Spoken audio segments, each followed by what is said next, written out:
ہوں گے میرے غوث پاک۔ بس انہی کی سیرت سے کچھ باتیں آپ کے بیچ رکھ کے میں بات ختم کر لوں گا۔ میرے سرکار غوث پاک کی سیرت دیکھیے، آج اپنے حالات کا جائزہ لیں۔ 11ویں شریف کا لنگر ہوتا ہے، لڑ جاتے ہیں پلیٹوں کے چکر میں، میری تو نے پلیٹ ہی توڑ ڈالی۔ ہاں، بانٹنے والے کے کپڑے نوچ لیتے ہیں، ارے میں پکا 11ویں والا ہوں بھائی۔ یہ ہماری قوم کا مزاج ہے، حلوہ بنے تو سب سے آگے، زردہ بنے تو سب سے آگے۔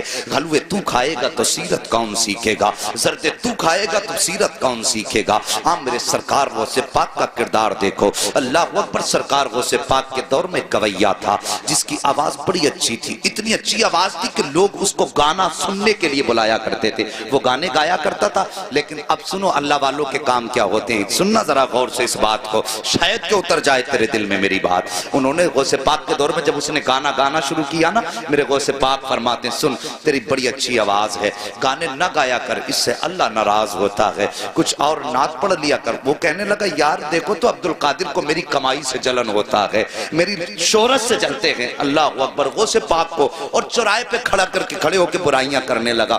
آج بھی کچھ لوگ ہوتے ہیں نا، ان سے کہہ دو کہ صاحب یہ کام نہ کرو تو کہتے ہیں نہیں جی تم تو میری برائی مجھ سے جلتے ہو، میری ترقی سے جلتے ہو۔ اللہ اکبر۔ ایسے ہی اس نے جواب دیا۔ وقت گزرتا گیا، لوگوں میں اس کی بڑی مقبولیت ہوئی، وہ پیسے کما کے لاتا تھا، گھر والے کھانا کھلا دیتے تھے، لاتا تھا کھلا دیتے تھے۔ لیکن یاد رکھو ہر چیز کی ایک عمر ہوتی ہے، اور صاحب کبھی یہ سوچ کے گناہ نہ کیا کرو کہ بڑھاپا آئے گا تو توبہ کر لیں گے، ابھی تو جوانی ہے، ابھی تو دیکھا ہی کیا ہے۔ نہیں جی، عمر کے کسی بھی حصے میں موت آ سکتی ہے۔ قسمت والے ہوتے ہیں جنہیں بڑھاپا ہاتھ آ جاتا ہے۔ اب تو دیکھا کہ سفید بالوں والے بستر پہ لیٹے رہتے ہیں، اور جوان لوگوں کے جنازے گھروں سے ہم نے اٹھتے دیکھے ہیں۔ یار موت کی تیاری کر لو، موت کی تیاری کر لو، اللہ کے بندو موت کو دور نہ جانو۔ موت ہمارا پیچھا کر رہی ہے، ہم موت سے بھاگ رہے ہیں لیکن موت ہمارے پیچھے ہے، ایک دن آ کے ہمیں پکڑ لے گی۔ اللہ اکبر۔ سرکار غوث پاک فرماتے ہیں سن تو توبہ کر لے۔ اس نے کہا نہیں تم جلتے ہو میری ترقی سے۔ وقت بدلا، گلے میں اب اس کے بڑھاپے کے اثر آئے، آواز دبنے لگی، لوگوں نے اس کو بلانا شروع کر دیا۔ لوگوں نے جب اس کو بلانا شروع بند کر دیا، جب آواز ختم ہوئی لوگوں نے بلانا بند کیا، پیسہ ختم ہوا، گھر والوں نے کھانا کھلانا بند کیا۔ کچھ دن تک پیسہ رہا، گھر والے کھلاتے رہے، لیکن جب پیسہ بالکل ختم ہوا گھر والوں نے اس کو کھانا دینا بند کر دیا، اپنوں نے منہ لگانا بند کر دیا۔ جب اپنوں نے منہ لگانا بند کر دیا، پھٹے کپڑے ہو گئے، میلا لباس ہو گیا، کوئی کھلاتا نہیں تھا، مکھیاں بدن پہ بھنکنے لگی، کوئی پاس نہیں بیٹھاتا تھا، جا کے قبرستان میں جا کے بیٹھ گیا، سوچنے لگا ایک دن یہیں پہ آنا ہے، ہو سکتا ہے کوئی مجھے کاندھا نہ دے۔ یہ سوچ کر کے قبرستان جا کر کے بیٹھا، دنیا مخالف ہے، کوئی کاندھا نہیں دے گا، مروں گا تو یہیں رہ جاؤں گا۔ لیکن اللہ اکبر، ایک دن اسی قبرستان کے پاس سے میرے سرکار غوث پاک کا گزر ہو جاتا ہے، اور وہ کریم ابن کریم جو ٹھہرے، وہ سخی ابن سخی جو ٹھہرے، اللہ اکبر، جیسی قبرستان کے پاس سے گزرے وہی لباس اس کا پرانا ہے، مکھیاں اس کے بدن پہ ہیں۔ میرے غوث نے قدم روک دیے، غور سے دیکھا، دیکھنے کے بعد پہچان گئے یار یہ تو وہی گویا ہے جو چوراہے پہ کھڑے ہو کر میری مخالفت کیا کرتا تھا، جو چوراہے پر کھڑے ہو کر کے میری برائی کیا کرتا تھا۔ آپ گئے، اپنے شاگرد کو بلایا، بلانے کے بعد آپ نے کچھ پیسوں کی تھیلی دی اور اپنے شاگرد کے ہاتھ میں دے کر کے کہا جاؤ قبرستان چلے جاؤ، وہاں پر ایک غریب بیٹھا ہوا ہے، اس کو جا کر کے یہ پیسہ روپیہ جا کر کے دے دو۔ اللہ اکبر، جیسی وہ لے کر کے چلا، غوث پاک فرماتے ہیں نام مت بتانا کس نے دیا ہے ورنہ وہ شرمندہ ہو جائے گا۔ آج اپنی زندگی کا آپ جائزہ لیجئے، اگر زکوٰۃ بانٹتے ہیں تو کیمرے لگا کے بانٹا کرتے ہیں، خیرات تقسیم کرتے ہیں تو کیمرے لگا کے تقسیم کیا کرتے ہیں۔ یار ہم نے کوئی نیکی کی تو اللہ کو دکھانے کے لیے کی یا بندوں کو دکھانے کے لیے کی ہے؟ اگر دنیا کو دکھانے کے لیے کرتے ہو تو یہ نیکی تمہارے منہ پہ مار دی جائے گی، اگر اللہ کو دکھانے کے لیے کر رہے ہو تو پھر کسی کی پرواہ نہ کرو، کوئی دیکھے نہ دیکھے، بس یہ سوچا کرو کہ یا تو خدا دیکھے یا مدینے والا مصطفیٰ دیکھ لے، اور کسی کی غربت کا تماشا نہ اڑایا کرو۔ آج لائنیں لگتی ہیں، رمضان کا مہینہ آئے گا، خیرات بانٹیں گے دولت والے، اعلان کریں گے اس کی طرف سے کمبل بٹ رہے ہیں، وہ غریب جا کے بیٹھ جاتے ہیں، شرم نہیں آتی؟ انتظار کراتے ہو، آگے بڑھو، وقت بہت کم ہے ساقب۔ میں کہتا ہوں کوئی بھی کام کرنا ہو اللہ کی رضا کے لیے کیا کرو، ہمیں مرنا ہے، بس یہ یاد رکھو، ہمیں حسنین کے نانا کو منہ دکھانا ہے، مولا علی کا بھی سامنا کرنا ہے، صاحب ان کا سامنا کرنا ہے، کس منہ سے سامنا کرنا یہ تجھے اور مجھے سوچنا پڑے گا۔ سرکار غوث پاک فرماتے ہیں جا کے اسے بتانا مت کس نے دیا ہے۔ یہ آیا مرید لے کر کے، آنے کے بعد قبرستان میں اسی غریب کے ہاتھ میں جا کے جب تھیلی رکھی نا، اس نے یوں چہرہ اٹھایا اور دیکھ کے آنکھوں میں آنسو آ گئے، کہنے لگا یار یہ تو بتا دے، پورے شہر کے اندر کسی نے مجھے منہ تک نہیں لگایا، کوئی مجھے ایک وقت کا کھانا دینے تیار نہیں ہے، یہ بتا یہ اتنا احسان کس نے کر دیا ہے؟ کون ہے اتنا مہربان جو مجھ سے اتنا پیار کرتا ہے؟ شاگرد کہتا ہے مجھے دینے کا حکم ہے، بتانے کا حکم نہیں دیا گیا ہے۔ یہ کہہ کے شاگرد جب چلنے لگا، اس نے کہا ٹھہر مجھے پتا ہے۔ اللہ اکبر، جیسی وہ واپس آیا ہے، وہ مرید شاگرد آ گیا، سرکار غوث پاک پڑھانے میں مصروف ہیں۔ جب واپس آیا تو آ کر کے وہی فقیر بھکاری دروازے پہ کھڑا ہو گیا۔ میرے غوث اپنی جگہ سے اٹھ کے کھڑے ہو گئے۔ ہاں یہ آئینہ ہے آج کے پیروں کے لیے جن کے پاس غریبوں سے ملنے کا ٹائم نہیں ہوتا ہے، ان پیروں کے لیے جو امیروں کے یہاں پہ صبح و شام گزارا کرتے ہیں، غریب دروازے پہ آئے تو اسے ٹائم دے کے ٹال دیا کرتے ہیں، تجھے جمعرات میں آنا، تجھے پیر میں آنا ہے، امیر آ جائے تو آئیے استقبال کیا جاتا ہے۔ یار شرم کرو، تم کتنے بھی بڑے پیر ہو جاؤ، غوث پاک سے بڑے پیر نہیں ہو سکتے ہو۔ اخلاق دیکھو میرے غوث پاک کا، جیسے یہ غریب دروازے پر آیا ہے، آ کر کے میرے غوث نے دیکھا کھڑا ہے، اٹھ کے اپنی جگہ سے کھڑے ہو گئے اور فرماتے ہیں بتا اب بھی کچھ کمی رہ گئی ہے؟ اتنا سندا تھا، آنکھوں میں آنسو آئے، ہچکی بھر کے رونا شروع کر دیتا ہے۔ میرے غوث اپنی جگہ سے چلے ہیں، چلنے کے بعد اس کے پاس جا کے کھڑے ہو گئے۔ وہ کہتا ہے کہ سرکار میں تو یہ سوچ رہا تھا، ساری زندگی میں نے آپ کی مخالفت چوراہوں پر کی ہے، ساری زندگی میں نے چوراہوں پہ کھڑے ہو کے آپ کی برائی کی ہے، میں یہ سمجھتا تھا میرا دشمن اگر یہاں پہ کوئی سب سے بڑا ہے تو وہ آپ ہیں، لیکن میں سمجھ نہیں پایا تھا آپ اتنے بڑے سخی ہو، اتنے بڑے کریم ہو کہ میں یہ سمجھ نہیں پا رہا ہوں کہ آپ نے میری اتنی بڑی بڑی خطائیں معاف کر دی ہیں۔ اتنا سننا تھا۔ میرے غوث مسکرا کے کہتے ہیں بتا اور بھی کچھ چاہیے؟ اس نے کہا سرکار مجھے یاد ہے ایک بار جوانی میں مجھ سے کہا تھا کہ توبہ کر لے خدا راضی ہو جائے گا، میں نے آپ کی نہیں مانی تھی، اب بس اتنا بتائیے کیا آج توبہ کروں گا تو کیا میرے گناہ معاف ہو جائیں گے؟ میرے غوث مسکراتے ہیں اور کہتے ہیں اللہ ہاتھ بڑھا دے، ہاتھ میں ہاتھ دے دے، صرف توبہ سے گناہ کی معاف نہیں ہوں گے بلکہ اللہ تجھے محبوب بھی بنا لے گا۔ اس نے اتنا سنا ہے، تڑپ کے کہتا ہے سرکار کیا اتنا بڑا کرم بھی ہو سکتا ہے؟ میرے غوث کہتے ہیں ہاتھ بڑھا دے، توبہ کرنا تیرا کام ہے اور تجھ کو ولی بنا دینا یہ عبد القادر جیلانی کا۔ نعرہ تکبیر، نعرہ رسالت، علماء اہل سنت، مسلک اعلی حضرت، جشن غوث الورا، نعرہ تکبیر، نعرہ رسالت۔ ہاں صاحب، انہوں نے تو رات دن کی برائی کرنے والوں کو معاف کر دیا۔ اب اپنے گریبان میں جھانک کے ذرا دیکھئے، اگر چوراہے پہ باپ بیٹے کو ڈانٹ دینا تو بیٹا کہتا ہے تم نے میری بے عزتی کر دی، اور پھر کئی دن تک باپ سے نہیں بولتا ہے۔ ہم نے تو بھائیوں کے بیچ ایسی دیواریں دیکھی ہیں یار، بھائی ہوتا ہے۔ اللہ کی قسم بھائی وہ نعمت ہے، جس دن یہ چلا جائے گا نا اس دن اس کی قدر معلوم ہوگی۔ اور تمہیں پتا کیا کہ بھائی کیا ہوتا ہے؟ اگر بھائی کی قدر جاننی ہے تو کوئی پوچھے میرے حسین سے کربلا کے میدان میں جب غازی عباس کی شہادت ہوئی تھی، میرے حسین نے یوں ہاتھ رکھ کے کہا تھا آج حسین کی کمر ٹوٹ گئی ہے اور تجھے بھائی کی طاقت کا اندازہ نہیں ہے۔ آج بھائی کے خلاف کھڑا ہوا ہے۔ صاحب کب تک لڑو گے، کب تک لڑتے رہو گے؟ ہم نے تو اپنوں کو معاف کرنا نہیں سیکھا، انہوں نے تو دشمنوں کو بھی سینے سے لگایا ہے۔ پھر کیسے کہتے ہو غوث کا دامن نہیں چھوڑیں گے؟ اللہ اکبر، ہم نے یہاں تک دیکھا ہے حضرت جی، یہاں تک دیکھا ہے کہ بھائیوں کے اختلاف اتنے بڑھ جاتے ہیں کہ گھر کے اندر فنکشن ہوتا، ایک بھائی کے گھر میں فنکشن ہے، دوسرا بھائی دروازہ بند کر کے بیٹھا ہے، بھائی کے بچے پوچھ کے کہتے ہیں ابا بتائیے کیا چچا ہمیں منانے کے لیے آئیں گے؟ باپ کے بچے منہ زبان پہ ان بچوں کے لیے کوئی جواب نہیں ہوتا ہے، وہ سوچتا ہے ہاں کہتا ہوں اور بھائی نہ آیا تو بچوں کو کیا منہ دکھاؤں گا، اور اگر نہ کہتا ہوں تو بھائی بچے کہیں گے ابا جی آپ کے دل میں کوئی کمی ہے۔ مگر جب باپ پوچھتا ہے، بچے پوچھتے ہیں بھائی آئے گا تو باپ ٹال دیا کرتا ہے۔ اور یار تمہارے بچے جب خوشیاں مناتے ہیں، تمہارے بھائیوں کی ناراضی کا نتیجہ یہ ہوتا ہے کہ تمہارے دروازے پر ایک کتا بھی چوڑے چمار بھی کھا کے چلے جاتے ہیں۔ اگر تمہارے دروازے پہ نہیں آیا تو اپنا بھائی نہیں آیا ہے۔ تم نے گاؤں کے پردھان کو منا لانے کے لیے, اپنے گھر لانے کے لیے اپنے پیر کی جوتیاں تک توڑ ڈالی ہیں. اگر نہیں پہنچے ہو تو بھائی کے دروازے تک نہیں پہنچے ہو, ایک بار اس کے دروازے پہ اگر چلے جاتے اور جا کے اتنا کہہ دیتے بھائی مجھ سے غلطی ہو گئی ہے, اللہ کی قسم کھا کے کہتا ہوں جہاں یہ دنیا کے دولت والے تم سے 70 چکر لگواتے ہیں, یہ تیرا اپنا بھائی ہے, ایک بار دروازہ تو کھٹکھٹا کے دیکھ لیتا. اور تو نے کتنی بھی بڑی اس بھائی کے خلاف سازش کی تھی, ایک بار اتنا کہہ دیتا کہ بھائی خطا ہو گئی ہے, پھر اس کی آنکھوں میں دیکھتا ماں کی ممتا بھی نظر آتی, باپ کی شفقتیں بھی دکھائی دیتی, خاندان کی محبتیں بھی دکھائی دیتی, اور خون کا ابال بھی دکھائی دیتا. وہ کہتا یار چھوڑ دے, جب تو دروازے پہ آ گیا ہے میں نے تجھے معاف کر دیا ہے, تم مجھے معاف کر دے. جب تمہاری یہ ملاقات ہوتی تم مدینے سے صدا آتی, اور دونوں بھائیوں ایک دوسرے کو معاف کر کے تم نے مجھے خوش کر دیا ہے. جب یہ مدینے والا کہتا تو رب فرما دیتا جب تم نے مصطفیٰ کو خوش کر دیا کہ میں نے تم کو معافی کا پروانہ عطا فرما دیا. ہاں ہمیں تو جنت بھی اگر چاہیے. یا رسول اللہ زندہ آباد, ہمیں تو زندہ آباد, زندہ آباد.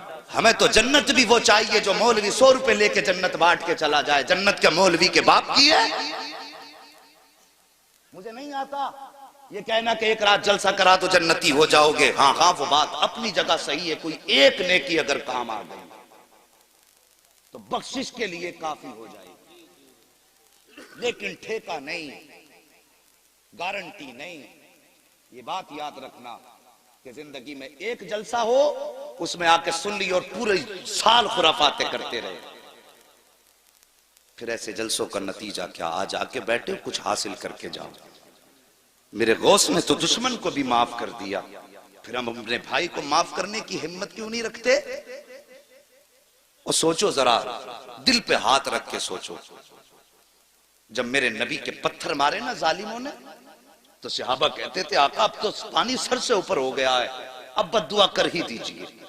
نبوت والے ہاتھ اٹھے, صحابہ کہتے ہیں ہم سوچنے لگے, ہم آقا کے چہرے پہ نگاہیں جم گئیں, آج نبی بد دعا کریں گے وہ کفر ہمیشہ کے لیے ختم ہو جائے.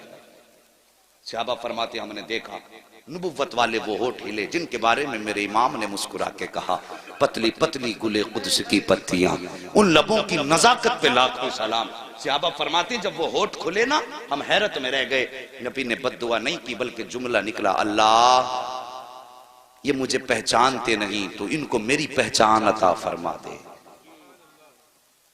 اللہ اکبر. یہ دیکھو یہ نبی ہیں, ہم نے اس نبی کا کلمہ پڑھا ہے جس نے دشمن کو سینے سے لگایا, اور پھر ہم کس کھیت کی مولی ہیں؟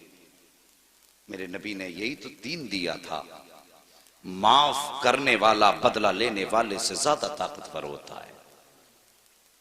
اگر تم سے کسی کا دل ٹوٹا ہے تو یار اپنی انا مٹی میں ملا دو, بس صرف مصطفیٰ کی رضا کے لیے. میں کچھ نہیں کہتا تم سے, صرف مصطفیٰ کی رضا کے لیے.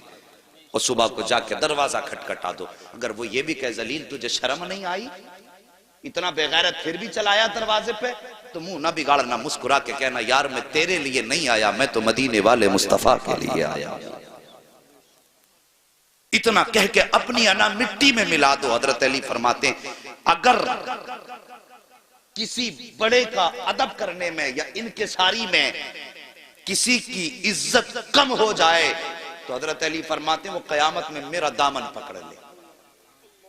جھکنے والوں کو اللہ عزتیں کم نہیں کرتا بلکہ جھکنے والوں کو اللہ عزتیں زیادہ عطا فرماتا ہے. بات سمجھ رہے ہیں میری؟ ہم میں تو دیواریں بڑی اونچی اونچی ہو گئی. ایک بھیا اگر بن گیا نا کوئی ادھیکاری اور دوسرا بیچارہ ٹھیلا لگا کے بچے پالتا ہے تو ان کے بیچ بڑا فرق ہو گیا. وہ سوچ یار تجھے اللہ نے اگر ادھیکاری بنا دیا, تیری 60,000 یا 90,000 تنخواہ ہے, تو سوچ وہی خدا اگر چاہتا تو تجھے ٹھیلے پہ لگا دیتا, اور جسے ٹھیلے پہ لگایا اسے اس پوسٹ پہ بیٹھا دیتا. پھر بتا تیرا کیا ہے اس میں؟ اللہ نے زندگی دی, اگر امیر بھی ہو نا تو غریبوں کو نبھا کے چلو. میرے غوث پاک رضی اللہ تعالیٰ عنہ حج کے سفر کے لیے روانہ ہوئے. شور ہو گیا پورے بغداد میں, سرکار غوث پاک حج کے لیے جا رہے ہیں. آپ دیکھیے حضور حسن میاں آئے, خبر ہو جایا حسن میاں آ رہے ہیں, کتنی بھیڑ لگ جاتی ہے. ہے کہ نہیں؟ لگتی کہ نہیں لگتی؟ بہت بھیڑ لگتی. اور پھر اگر پتہ چل جائے تاج الشریعہ آ رہے پھر تو میدان چھوٹے پڑ جاتے. سوچو اگر تاج الشریعہ کا یہ عالم ہے اور جب لوگوں کو پتہ چل جائے کہ بغداد والے غوث حج کے لیے جا رہے ہیں پھر کیا عالم ہوگا؟ بھیڑ لگنے لگی. اللہ اکبر. سبق حاصل کرو زندگی سے. بھیڑ لگنے لگی, بہت بڑا قافلہ ہو گیا. جب چلنے لگا تو ظاہر ہے پہلے کوئی ہوائی جہاز تو تھے نہیں, نہ بسیں تھی. وہ چوپایوں والی سواریوں پہ لوگ سفر کیا کرتے تھے. یہی تھا نا, سفر کرتے تھے. جب سفر کرتے تھے پیدل تو پھر راستے میں پڑاؤ بھی پڑنا, یہ بھی ضروری تھا, ٹھہرنا, آرام کرنا. تو کچھ بستیاں راستے میں پڑتی تھی. وہاں لوگوں کو پتہ چلا غوث پاک ادھر سے گزرنے والے ہیں, تو پتہ چلا یہیں قیام کریں گے. امیروں نے اپنے اپنے گھر سجا دیے, انتظام کر دیا غوث پاک میرے گھر ٹھہریں گے. لیکن ایک غریب تھا, وہ سوچنے لگا, تمنا تھی کاش میرے پاس دولت ہوتی, میں اپنے گھر بیٹھاتا غوث پاک کو, میں اپنے گھر بیٹھاتا اگر میرے پاس دولت ہوتی. لیکن اب میں اپنے گھر نہیں لاؤں گا, کیوں؟ میں ان کے لائق نہیں, بس ان کا دیدار ہو جائے یہی بہت بڑی بات. لیکن یہ کہتا میں بیٹھا تھا, اچانک میرے دروازے پہ شور ہوا, وہ یار دروازہ تو کھول. کہا میں نے جیسی کھول کے دیکھا سامنے میری چوکھٹ پہ غوث الاعظم مسکرا رہے تھے. بڑے بڑے امیر کھڑے ہیں لیکن میرے غوث نے غریب کے دروازے پہ دستک دی. وہ کہتا میرے گھر میں کچھ بیٹیاں تھیں اور جن کی میں شادی کرنا چاہتا تھا, انتظام نہیں تھا, اور مجھے ڈر یہ تھا غوث پاک کو ٹھہراؤں گا تو ان کے ساتھ لوگ بھی ہوں گے, ان کے کھانے کا بھی انتظام ہوگا. کہتا غوث پاک آئے, میرے گھر میں ٹھہرے. فرماتے ہیں پورا انتظام غوث پاک نے فرمایا کھانے کا ہے. آج نذرانے لینے کا تو رواج پیروں میں نظر آ رہا ہے, لیکن دینے والا پیر نظر. سوچو, خود سوچو, اگر میں غلط ہوں کہہ دو کھڑے ہو کے. دینے والا پیر. نذرانوں کا ایک تصور تھا پیروں کی بارگاہ میں کہ امیروں سے لیتے تھے, غریبوں کو دیتے تھے, اس لیے امیر جا کے دیتے تھے حضرت یہ نذرانہ. اب تو بھائی غریب بھی آ کے کہتا نا حضرت 50,000 کم پڑ رہے ہیں بیٹی کی شادی میں, دعا فرما دیں, تو پہلے 100 روپے دعا کے لیے لے لیتا وہ اس سے. پہلے 50,000 تھے, اب وہ رہ گئے 49,950 غریب تھے. 50 اور گھٹ ہو جاتے, کم ہو جاتے ہیں. مگر میرے غوث پاک اللہ اکبر قربان جائیں, ایسے دستگیر زمانے میں کوئی نظر آتا ہی نہیں. تیری نسل پاک میں ہے بچہ بچہ نور کا, تو ہے عین نور تیرا. سبحان اللہ. سب کو نعت یاد ہے, اللہ سلامت رکھے. توجہ ہے. کہتا ہے میرے غوث پاک میرے گھر پہ ٹھہرے, انتظام کیا کھانے کا. اور پھر وہ کہتا ہے لوگ آئے نا, نذرانہ دینے لگے حضرت کو, نذرانہ دینے لگے. کہنے لگا انتظام سارا غوث پاک کا تھا, لیکن میری بستی میں میرا چرچا ہو گیا, لو اس نے غوث پاک کے سارے ساتھیوں کے کھانے کا انتظام کیا.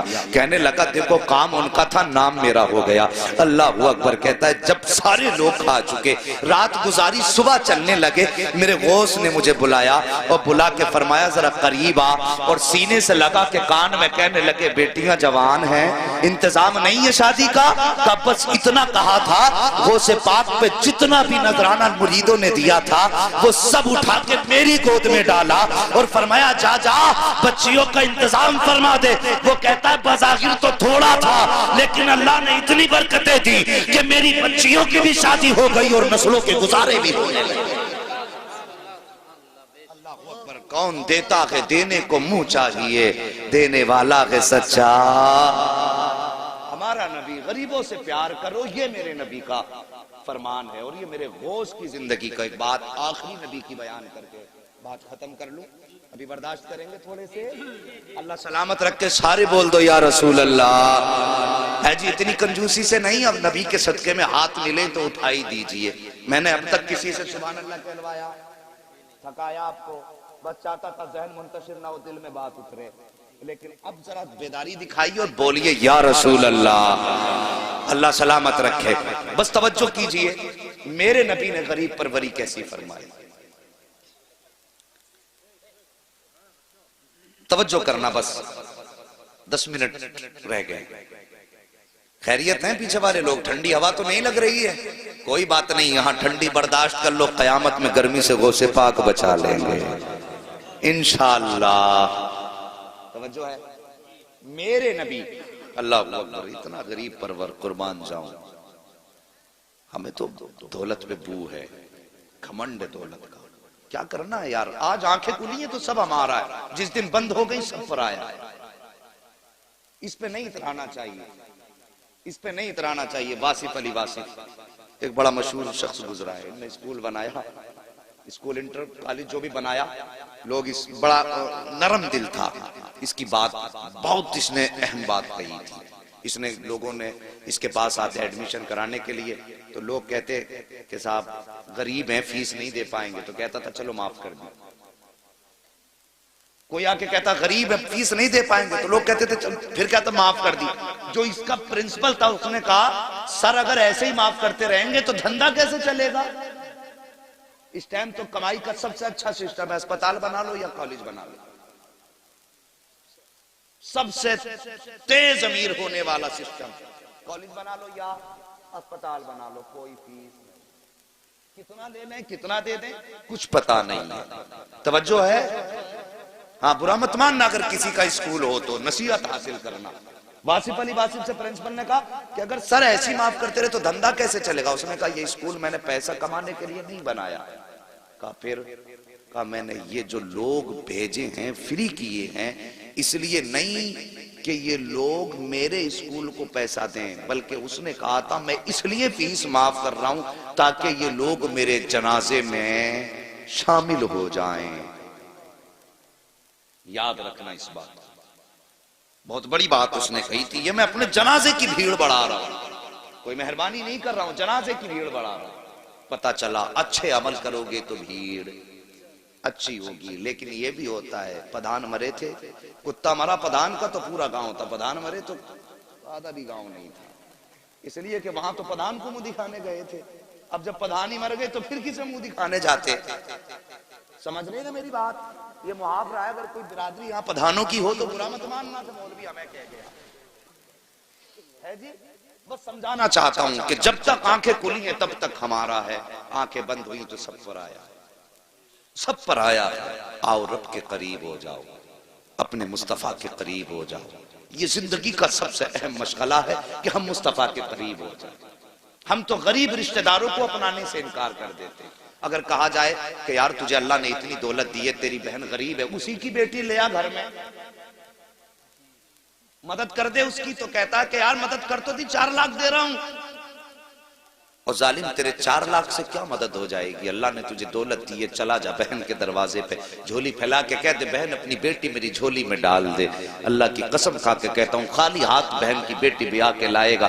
میں یہ نہیں جانتا دنیا کیا کہے گی، تیرے برادری والے کیا کہیں گے، گاؤں والے کیا کہیں گے، یہ کچھ بھی کہیں، لیکن خدا کی قسم تو گھر بعد میں آئے گا، مدینے والے کا سلام تیرے نام پہلے آ چکا ہے. یہ کیا کرو. ہم تو غریبوں کو اپناتے ہی نہیں. فتح مکہ ہوا، میرے نبی مکہ شریف میں تشریف لائے. توجہ ہے؟ مکہ میں تشریف لائے. حضرت ام ہانی میرے نبی کی چچا زاد بہن، حضرت علی کی سگی بہن، حضرت ام سارے بولو ام ہانی، جن کے گھر سے نبی معراج میں گئے. آقا کریم ہجرت سے پہلے انہی کے گھر آ کے بستر پہ لیٹ جایا کرتے تھے. پسینہ آتا تھا نا تو حضرت ام ہانی بوتل میں بھرتی تھی، شیشیوں میں. بچے کہتے تھے امی کیا کر رہی ہو؟ بچے کہتے تھے پوچھا کرتے تھے کیا ہے یہ؟ کہا مصطفیٰ کے بدن کی خوشبو اکٹھا کر رہی. اللہ اکبر. ان کے ہاں مصطفیٰ بیٹھا کرتے تھے. ہجرت کر گئے، شوہر نے چھوڑ دیا، یہ مکے میں رہ گئی. میرے نبی ہجرت کر کے مدینہ شریف، فتح مکہ ہوا. ہزاروں کی تعداد میں آج لشکر مصطفیٰ کے ساتھ. جب مکے میں سرکار داخل ہوئے نا تو سر اتنا جھکا تھا کہ آپ کی پیشانی اونٹ کی کوہان پر لگ رہی تھی. اتنا سر جھکا تھا. ہمیں تو گھمنڈ اتنا آ جاتا ہے، ذرا سی منبریا کیا بن گئی، پوری دنیا کو سر پہ لیے گھوم رہے. ہاں پوری دنیا کا بادشاہ میرا نبی ہے، پوری کائنات کا مالک میرا نبی ہے. اور فتح مکہ ہوا کہ ہزاروں کا لشکر پیچھے ہے. ام ہانی کے بچے دوڑ کے آئے. ماں آج وہ آیا ہے جس کے تو قصے سناتی ہے. ماں آج وہ آیا ہے جس کے تو چہرے کی تعریف کرتے نہیں تھکتی ہے. ماں آج وہ مکے میں آیا ہے جسے تو بھائی کہتی ہے. اتنا حضرت ام ہانی نے سنا. کہا کیا تو سچ کہہ رہا ہے؟ کہا ہاں ماں میں نے دیکھا ہے وہی نورانی چہرہ ہے جو ادائیں تو نے بتائی ہیں. زلفیں بھی ویسی ہیں, آنکھیں بھی اتنی حسین جتنی تو نے بتائی ہیں. اے ماں اتنا پتا آج وہ بڑی شان کے ساتھ واپس آیا ہے. تو ایک غریب بہن ہے, کیا وہ آج تیرے دروازے آئے گا کہ نہیں آئے گا؟ اللہ اکبر. اتنا ام ہانی نے سنا. کہتی ہے میرا کلیجہ دھک سے ہو گیا. اپنے بچوں سے کیسے کہوں کہ وہ آئے گا کہ نہیں آئے گا. کہتی لیکن بچوں نے اصرار کیا. میں نے دل کو سنبھال کے کہا ہاں بیٹے وہ ضرور آئے گا. کہتی میں نے بچوں سے کہہ تو دیا تھا لیکن میرے دل میں دھک دھک تھی, کہیں ایسا نہ ہو وہ نہ آئے تو بچوں کو کیا جواب دوں گی. ام ہانی کہتی ابھی اسی شش و پنج میں تھی کہ بچے کہہ رہے تھے ماں وہ کب آئیں گے, ماں وہ کب آئیں گے. کہا فرماتی ہے اچانک میرے دروازے پہ دستک ہوئی. میں نے پوچھا کون؟ کہا محمد الرسول اللہ آیا ہے. اللہ اکبر. اتنا سنا حضرت ام ہانی کہتی ہیں میں تو دروازے پہ بعد میں گئی. بچوں نے چھلانگ لگائی, مجھ سے پہلے دروازے پہ تھے. جیسی دروازہ کھولا تو سامنے وہی چہرہ تھا جس کی تعریف قرآن بیان کر رہا ہے. سامنے وہی چہرہ تھا جس کو دیکھ کر کے پتھر کلمہ پڑھنے لگ جاتے ہیں. اللہ اکبر. ام ہانی کہتی ہیں میں نے سرکار کا چہرہ دیکھا. سرکار تشریف لائے ہیں. تمہیں کیا لگتا ہے کہ مکے میں امیر نہ تھے؟ بڑے بڑے دولت والے تھے, بڑے بڑے امیر مکے میں موجود تھے, لیکن میرے نبی سب سے پہلے غریب بہن کی دہلیز پہ آئے ہیں. اللہ اکبر. میرے سرکار آئے ہیں.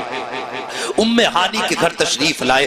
آتے ہی سب سے پہلے جملہ ارشاد فرمایا اے بہن مجھے بھوک لگی ہے, جلدی سے کچھ کھانے کے لیے ہو تو لے کر کے آؤ. اللہ اکبر. آج امیر اپنی گردن اپنے گریبان میں جھانک کے دیکھیں.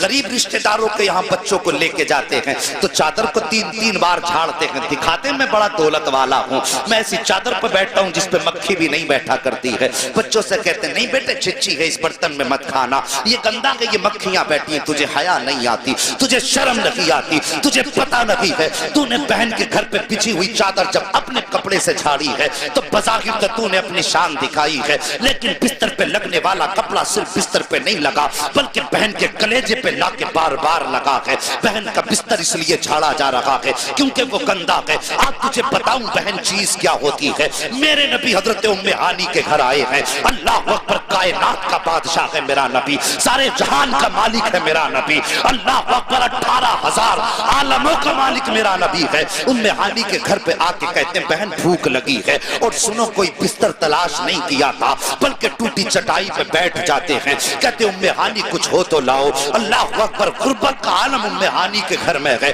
گھر کے اندر کوئی کھانے کا سامان نہ تھا. حضرت ام ہانی بظاہر کچن میں گئی اور جا کر کے چھپ کے کھڑی ہو گئی. سوچنے لگی میرے مالک اب میں کیا کھانے کے لیے پیش کروں, بنانے کے لیے کچھ بھی نہیں ہے مگر میرا نبی جو دلوں کے حال جانتا ہے. ارے یار دل کیا چیز ہے, نبی تو وہ ہے کہ اور کوئی غیب کیا. تم سے نہا ہو بھلا جب نہ خدا ہی چھپا, تم پہ کروڑوں درود. اللہ اکبر. دل کا حال جانا بہن کا. آقا فرماتے ام ہانی کچھ بنانے کی کوشش نہ کرنا, جو رکھا ہو وہی لے کے آ جاؤ. اتنا سنا ام ہانی کے دل میں دل آیا. کہتی ہیں ایک جو کا ٹکڑا تھا روٹی کا جو سوکھا ہوا تھا, تھوڑا سرکہ رکھا ہوا تھا, میں نے پیالی میں لیا, مصطفیٰ کی بارگاہ میں حاضر ہوئی. میرے نبی نے سامنے رکھا اور اس ٹوٹے ہوئے سوکھے ٹکڑے کو سرکے میں بھگویا اور بھگونے کے بعد منہ میں رکھا. ام ہانی کہتی ہے میں نے مصطفیٰ کا چہرہ دیکھا, چبانے میں تکلیف تو ہو رہی تھی لیکن نبوت کی پیشانی پہ کوئی شکن نہیں تھی.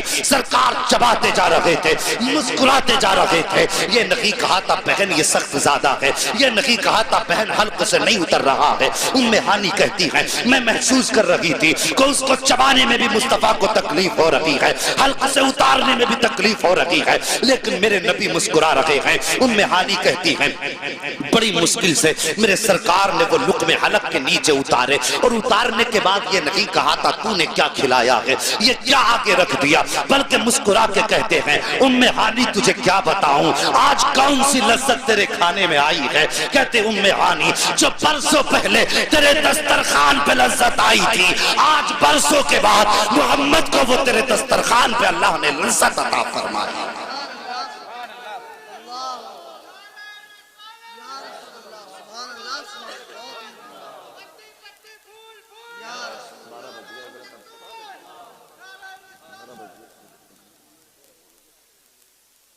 او لوگو، میرے نبی، اللہ اکبر، غوث پاک کی محفل میں بیٹھے ہو تو آج میرے غوث کی طرف سے یہ تحفہ سمجھ کے لے جاؤ، جب تک جئیں گے اپنے غریب رشتہ داروں کو نبھاتے رہیں گے۔ بولو انشاءاللہ۔ اپنے بھائیوں سے جو ناراضیاں ہیں انہیں ختم کریں گے، اپنی انا بھول کے مصطفیٰ کی رضا کے لیے انہیں معاف کریں گے۔ کریں گے انشاءاللہ؟ سارے بولو انشاءاللہ۔ اگر اتنا کر لیا تو میں سمجھوں گا میرا آنا قبول، تمہارا برانا قبول ہے، ورنہ کچھ بھی نہیں، ثواب تو ذکر کا مل ہی جائے گا۔ بس صاحب، اپنوں کو سینے سے لگاؤ، اپنوں کو قریب لاؤ، اور پیروں کے لیے میں نظریہ فکر دیتا ہوں۔ میرے غوث غریب کے چوکھٹ پہ ٹھہرے، میرے نبی سب سے پہلے غریب بہن کے دروازے پر آئے۔ اگر وقت ہوتا تو اور بھی ایک آدھ مثال ایسی رکھتا۔ اللہ اکبر۔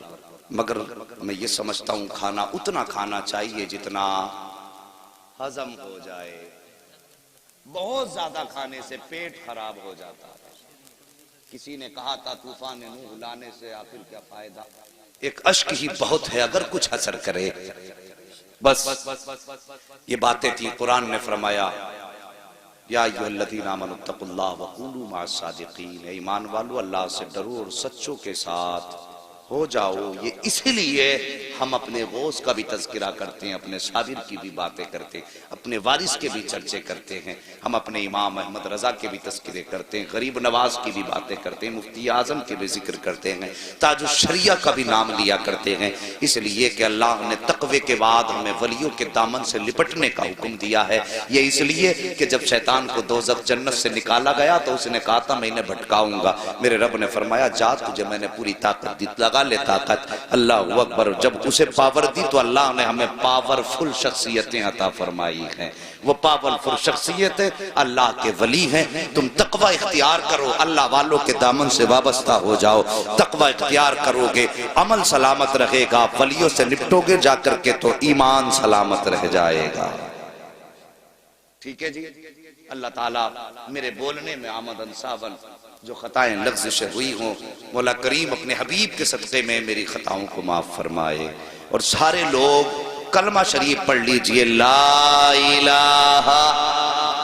دیکھیں اب ایمانداری سے زور سے پڑھ لو، اب کنجوسی نہیں دیجیے ہے جی، تو جو نہیں بولا وہ آپ بول جائیں، اگر اب بھی نہیں بولا تو پھر مجھے اب جانے کے بعد بھی تکلیف ہوگی کہ یار کلمہ بھی اتنا آہستہ پڑھ رہے تھے جیسے مسجد میں تیجا ہو رہا تھا۔ پڑھیے ذرا، لگنا چاہیے سونے والوں کو کہ وہاں مجمع تھا۔ اتنی زور سے کلمہ پڑھو، لا الہ الا اللہ محمد رسول اللہ۔ بچوں ہوئے اغلاط ان کو معاف فرمائے رب کائنات۔ زندگی نے دیا ساتھ تو پھر ہوگی ملاقات، چمن رہا تو پھول کھلیں گے، زندگی رہی تو پھر ملیں گے، مسافر ہیں ہم بھی، مسافر ہو تم بھی، کسی موڑ پر پھر ملاقات ہوگی۔ فقیران آئے صدا کر چلے، صدا خوش رہو یہ دعا کر چلے۔ یہ خلیر کمیٹی زندہ باد، پائندہ باد۔ اللہ تعالیٰ ان بچوں کو آنے والے دور میں عظیم الشان کانفرنس کرنے کی توفیق عطا فرمائے، اور پوری امت مسلمہ کو ان کے شانے سے شانہ ملا کر چلنے کی توفیق عطا فرمائے۔ آپ جلد سے خوب کرائیے، لیکن مولوی کو بلا کے بس یہ کہنا کہ یار ہم نے فضیلتیں بہت سن لی، وہ باتیں بتا جا جو ہمارے اندر کمیاں ہوں، ہمیں ہمارا آئینہ دکھا۔